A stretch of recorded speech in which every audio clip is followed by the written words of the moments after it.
"If you don't like living with family, you can leave," my mom snapped. The words hit harder than I expected, especially after paying $11,400 in monthly bills for the past 10 months while they lived rent-free in my house. I cooked every meal, cleaned every corner, and even gave up my office for my brother, who'd conveniently claimed it as his workspace. It wasn't like I didn't want to help, but when I finally asked for some space, all I got was a dismissive, "We're your family, act like it." That night, feeling suffocated by the weight of it all, I grabbed my car keys and slept in the driveway. At dawn, I transferred every penny I could into an account, telling myself, "This ends today." She didn't know it, but with those words she had just sealed my fate. "You know, if you don't like living with family, you can leave," my mom Susan said. Her arms crossed, her expression cold, like she was handing down wisdom instead of a dismissive, heartless verdict. I froze, the bag of groceries still in my hand, my body drenched from the pouring rain. My knees were aching from hauling up 3 flights of stairs, and my phone buzzed with work messages I hadn't answered all day because I'd been cleaning up after my brother Jason, who'd left the kitchen looking like a disaster zone. And this was her response? No thanks for the food I'd just lugged home. No apology for yelling at me the night before when I asked for some privacy in the one room that was mine. Is a sharp, "You're lucky to have a roof over your head," as she turned her back and walked away like nothing mattered. I paid for everything, $11,400 over 10 months. Rent, Wi-Fi, water, gas, groceries, streaming subscriptions, every single bill was mine. I was holding up the roof above our heads, and yet they lived here like it was their place. My name was on the lease, my credit at risk, but they somehow felt entitled to it all. And somehow, I let them. I let them make my apartment their home. Jason, my brother, had his gaming station in the corner of what used to be my office. I gave up my space, my privacy, so he could play. I cooked dinner 5 nights a week. I vacuumed, I did the laundry. I even paid for Mom's allergy meds when she didn't feel like bothering the insurance. I did it all quietly because that's what family does, right? You sacrifice for the ones you love. But the moment I asked for just a little bit of space, a single hour each night where I could close my door and breathe without hearing TikTok videos blasting through the walls, I was met with her cold words. "We're your family, act like it." That night, I couldn't go to bed. I didn't even step back inside. I slept in my car, alone and freezing. My feet were pressed against the cold floor mat, my back digging into the back seat, which felt more like a metal cage than anything else. There I was, under an old moving blanket, staring up at the ceiling, wondering, how did I become the villain in my own apartment? They moved in 10 months ago, just for a little while. That's what my mom Susan said in that sweet, guilty voice she pulls out when she needs a favor. Just until your dad, Robert's, surgery clears. Just until your brother Jason finishes the semester. I agreed. Stupidly, I agreed. The lease was in my name. I had the master bedroom. I'd worked 5 years in finance to afford this place, and it finally felt like my own. My office had a window, my mattress didn't sink, and my kitchen was mine, where the knives were always sharp. But within 2 weeks of their arrival, my apartment stopped being mine. Dad, Robert, claimed the recliner permanently, leaving a dent shaped like his disappointment. The TV was always on, Mom Susan took over the pantry. Suddenly there were religious magnets on my fridge and sticky notes on my food. "Don't touch Mom's yogurt," as if I were the guest. My brother Jason took my office, literally. "Bro, I need a place to study," he said, already dragging his monitor in before I could even answer. He was 23, failing 2 online classes, but somehow I was supposed to be okay with it. I asked if he could keep it down after 10 p.m. because I had early meetings. His response? "It's not just your place, man, chill." By the 3rd month I was cooking every meal. They wouldn't touch the frozen stuff. I paid all the bills because we were still waiting on Dad's disability check. I scrubbed the bathroom I shared with a guy who thought soap magically disappeared. And somehow they still acted like they were doing me a favor, like I should be grateful for the company. Then came the first humiliation.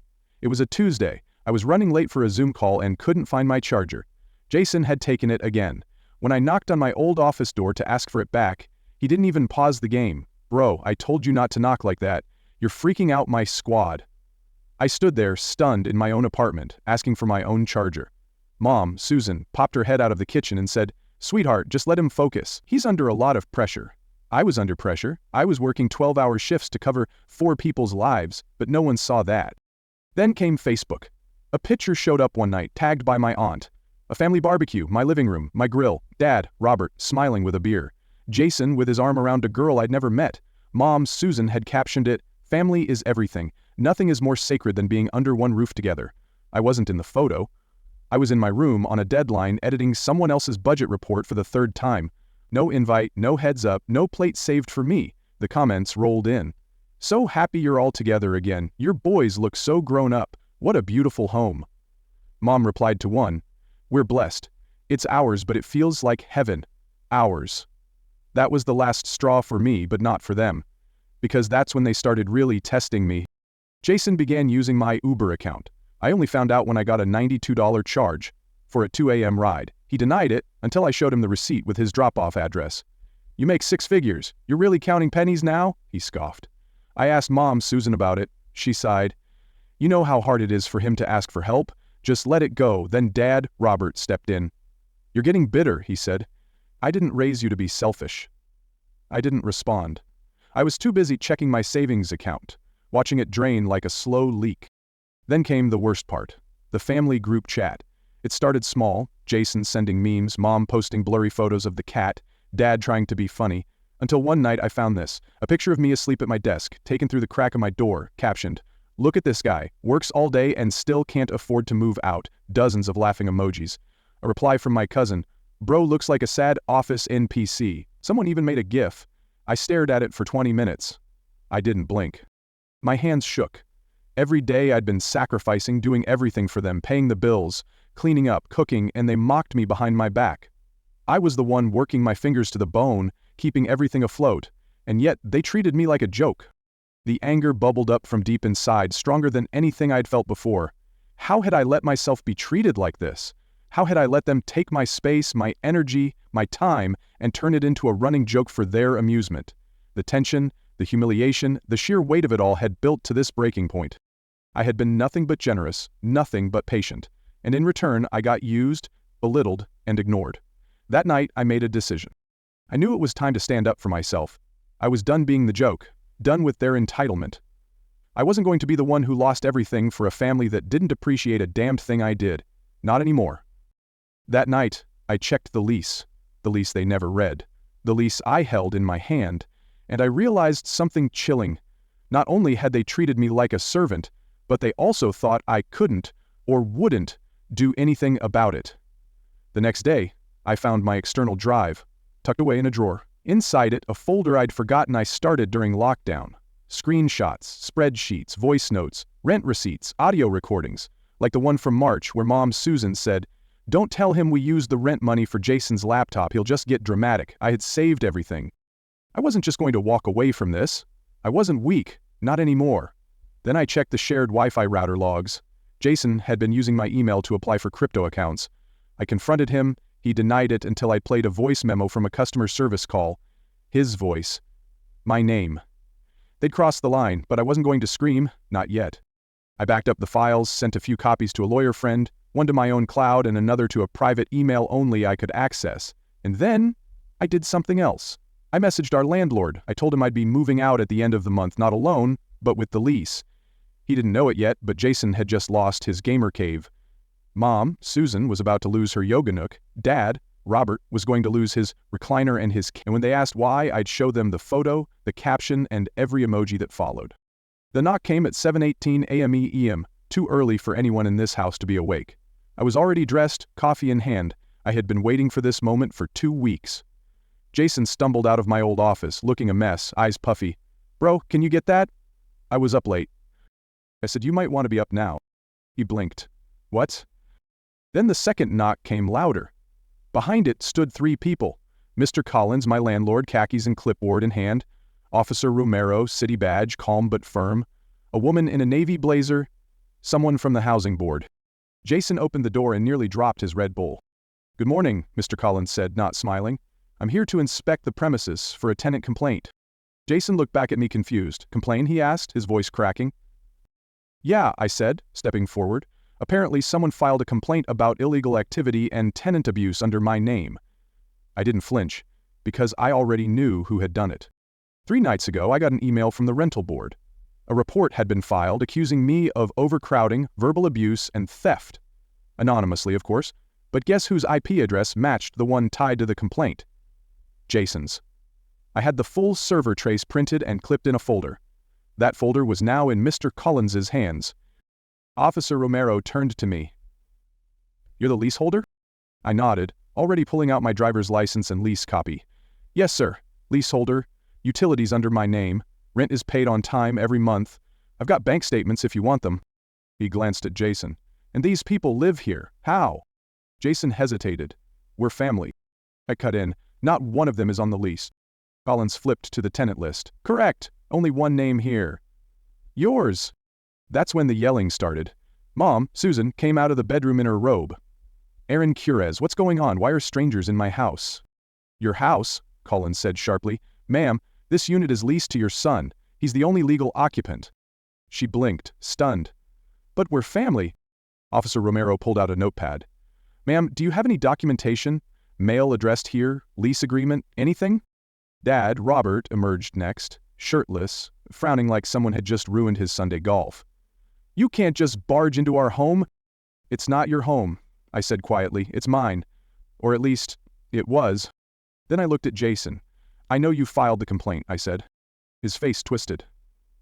I didn't. I pulled out the printout and handed it to the housing board rep. Trace data matched your device. Same time, you borrowed my charger again. Officer Romero skimmed it, nodded once, then turned to Collins. Well, this is clear enough. Mr. Collins folded his clipboard. They have 48 hours, he said, to pack and leave or I file for formal eviction. And this visit goes into the report, either way. That's when it hit them. Jason went pale, Mom dropped onto the couch like her bones gave up. Dad's fists curled. You're destroying your own family, he barked. No, I said calmly. You destroyed it the night you laughed at me in the group chat. The night you posted my face online like a joke. The night you told me to leave if I didn't like it here. I stepped toward the door. Good news. I left. Then I held up a second folder, but not before pulling every financial record, every chat, every audio, like this one. I tapped my phone. Dad's voice crackled from the speaker. Let's just drain him. He makes good money. He owes us. We raised him. Mom's voice followed. Don't tell him about the laptop or the crypto stuff. He gets dramatic. Jason lunged, trying to grab the phone. Officer Romero stepped between us. I suggest you calm down. And then the final blow. Mr. Collins looked up from his clipboard. Since they're not listed, and since the lease expires next month, you've asked for non-renewal. I nodded. He turned to the rest of them, which means none of you has the legal right to return. After 48 hours, the locks will be changed. Jason whispered, You're bluffing. I opened my wallet, pulled out the receipt from the locksmith I scheduled for Friday. Try me. They said nothing. So I walked to the door, hand on the knob, and paused just long enough to look back. You said I could leave. I opened the door, but you're the ones who will be packing. Click. The door shut behind me, and I didn't look back. The first transfer came in at 312 AE Menning, minus $3,000. A simple, Cinder Mom note for everything. Hope it helps. I didn't smile. I didn't get angry. I took a screenshot, saved it in a new Google Drive folder, and renamed it Dead Accounts. The second came at dawn, minus $600 for my brother. I didn't know it hurt you this much. It didn't. The third, silent, minus $2,000. No message, just a number, like everything Dad ever gave when words wouldn't come. Altogether, $5,600. After $114,000 in covered bills, rent, groceries, internet, and damage control, this wasn't repayment. This was a buyback offer, a last-minute bid to rent my forgiveness. 2 days before that, I finished the final document, a 14-page financial breakdown titled 10 Months of Loyalty, 1 Invoice. Clean, sharp, cold. Page by page. Rent, $65,000. Utilities, $8,200. Groceries, delivery, household items, $10,600. Medical expenses, Mom's prescriptions, $5,000. Lost bonuses, sick days. Therapy from burnout, $18,800. Total, $114,000. The final line, repaid by family, $0. And right under it, funds received post-eviction, $5,600. Emotionally irrelevant. I attached it to 3 emails, to Mom via her old Gmail, to Jason via Telegram message, and to Dad through the iCloud inbox I still had access to. 3 minutes later, Mom called. I blocked her. Then I got to work. Every account linked to payments has been canceled. Streaming services wiped clean. Netflix, the one she couldn't live without, was gone. The family plan phone line that Dad never paid for, deactivated. I opened a new savings account, named it Emergency Fund, me only. Changed passwords, upgraded firewalls. No more for convenience, no more, just until paid. No more loopholes for guilt. I set my phone wallpaper to black text on white. The last time I paid for peace, it cost $14,000. Never again. A few days later, Mom found a workaround. She messaged me from her sister's account like a teenager hiding behind the neighbor's Wi-Fi. "We didn't mean to hurt you. Please don't throw your family away. Jason feels terrible. Your father's ashamed. You always wanted distance. We didn't think you meant this." I didn't reply with words. I replied with one file. A paperclip lease termination sign. PDF, signed by the landlord. Stamped, dated, the day they were told to leave for good. At the bottom I'd handwritten, "This ends our legal, financial, and emotional contract. Goodbye." I hit send. There were no more messages after that. Not from Jason, not after I revoked his access to my PayPal, where he'd been secretly linking his Fortnite subscriptions for months. Yes, I knew. I waited. Then, I cut him off with one click. Before I deleted the thread, I forwarded all 3 transfers, those apology payments, to a youth housing charity, all $5,600. The donation message read, "Let someone else start where I had to end." Silence followed, but it wasn't the old kind, not the awkward, angry silence of a house too small for 4 egos and 1 paycheck. This was mine. Real silence. I drank coffee on my balcony, hearing nothing but traffic and birds. No yelling through walls, no gamers' screams, no footsteps pacing outside my door. My space, my lease, my lock, my end, my beginning. I opened Google Drive, right-clicked the old folder with all their photos, messages, bills, family, and archived, and clicked Move to Trash. The confirmation pop-up asked, "Are you sure you want to delete this folder?" I didn't hesitate. I was already gone. They always said I was the good one, quiet, responsible, reliable, the one who answered messages, paid bills, bought groceries, remembered birthdays, the one who forgave again and again and again. I thought that made me strong. Turns out, it just made me useful. Useful is not love. It took me 10 months and $114,000 to realize that being needed isn't the same as being valued, that loyalty without boundaries is servitude, that kindness, when expected, becomes a leash.